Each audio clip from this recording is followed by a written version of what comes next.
Rebuild giant corporate and government entities.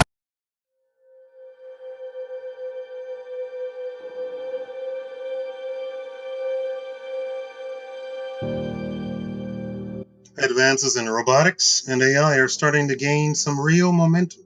In the coming decades, scientists predict robots will take over more and more jobs, including white-collar ones, and gain ubiquity in the home, school, and work spheres.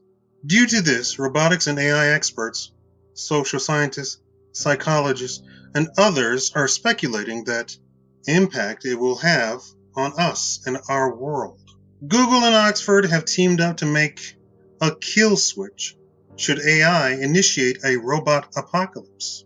One way to overcome this is to imbue AI with the emotions and empathy to make them as human-like as possible. So much so that it may become difficult to tell robots and real people apart.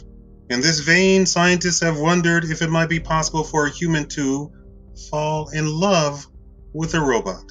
Considering we are moving forward fashioning them after our own image, Spike Jonze's Her and the movie Ex Machina touch on this. Recent studies have found that humans can feel concern over a robot if they think it is in pain. This indicates that we can feel as much empathy for a mechanical person or a biological. Of course, emotional concern is not the same as romantic love.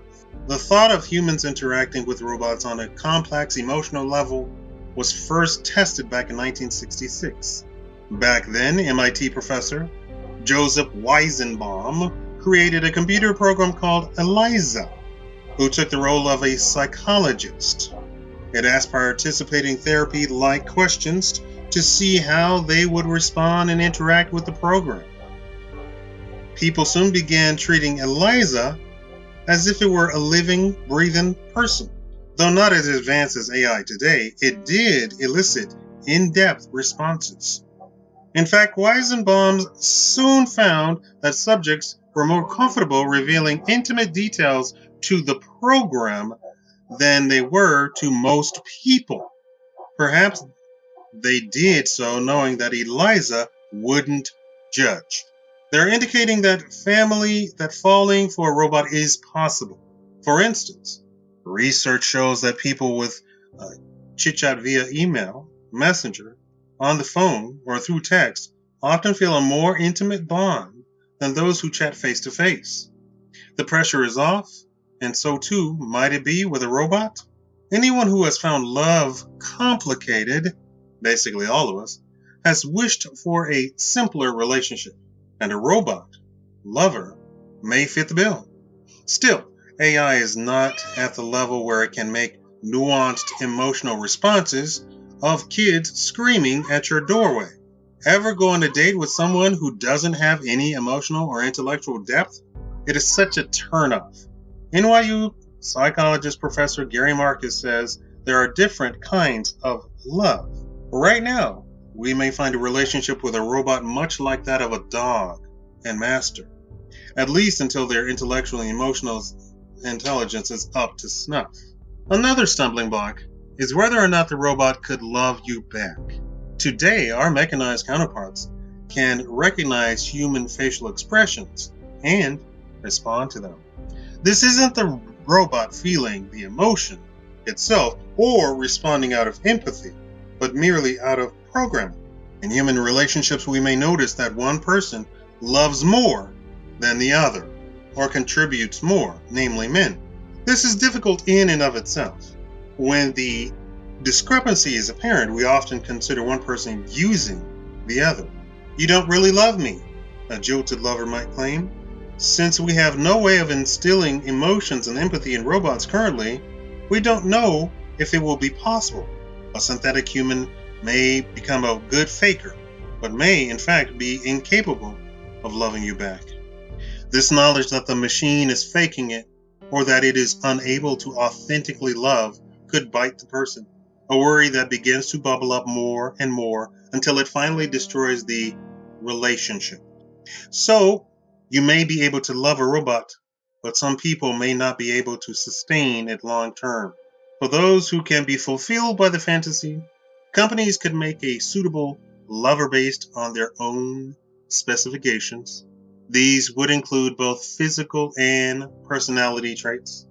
The synthetic suitor would have to be programmed with certain faults as well, since imperfections would make the lover relatable.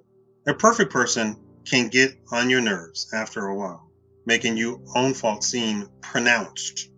And what about stigmatization? Would a human robot relationship be deemed as worthy as a human to human one? Or would those who kept a robot lover be considered unable to find or attract a real person? Another aspect is what human robot relationships would do to the organic variety. Why love somebody who never loads the dishwasher, forgets your birthday, or hates your friends when a robot won't ever? Of course, one could argue that these interactions could never help the depth, texture, and breadth that a real human relationship has, warts and all. But also, nor can the woman use you.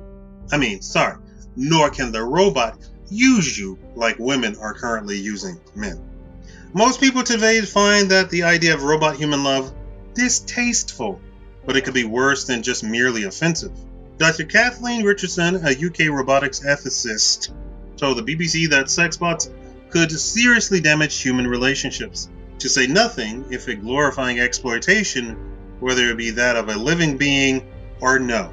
She is basically unstable, and nobody really pays attention to her, which piles upon the belief that she believes that she is right about the entire thing, that humans should not fall in love with robots, and that it is humans who are using robots. When in fact, if you step back and take a look at it, it is like using a refrigerator for what it's intended to be. You put your food in it, it keeps the food cold, and that is the extent of it. There is no exploitation going on with your refrigerator. It does one thing and it does it perfectly. Tell me what you think. Could you fall in love with a robot? Do you think there's something wrong if people do fall in love with robots? People look at their dogs as not just things to love, but they also feel so close to dogs that they're a part of the family. I guess that goes for cats too. I don't know. I've never owned a cat. But definitely a dog. And now pigs. The people have pigs as pets. If you can transfer the love you have for your dog to a robot, is that bad? Because a dog, we don't know if they have emotions or not, but they certainly do for us when we can't do for even ourselves. Thank you for watching. Be sure to like, and from now on, if you could possibly watch the entire video. Thank you.